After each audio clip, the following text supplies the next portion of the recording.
L'un des premiers dilemmes que l'on rencontre lorsqu'on se lance dans la couture, c'est le choix de la machine.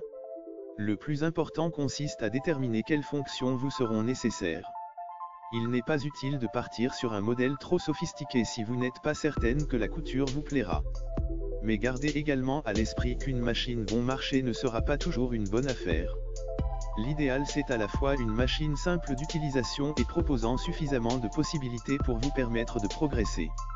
Pour bien choisir sa machine à coudre, il est important de prendre en compte ses désirs créatifs et le temps que l'on souhaite y consacrer, occasionnel ou régulier, reprise, habillement, décoration, patchwork, broderie ou encore le type de tissu que l'on souhaite travailler.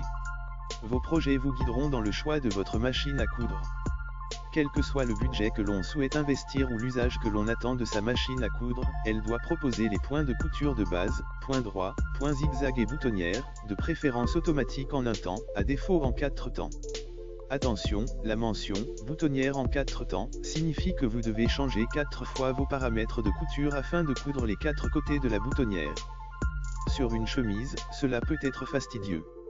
Le point pour couture stretch, ou élastique, s'avère utile pour travailler les tissus extensibles comme le jersey par exemple.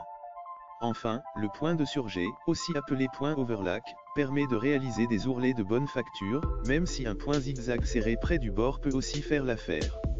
La machine à coudre doit proposer un minimum de pieds presseurs, ou pieds de biche, 4 dans l'idéal, un classique, un pour les fermetures éclairs, un pour les boutonnières et éventuellement un pose-bouton, pour cadrer les boutons.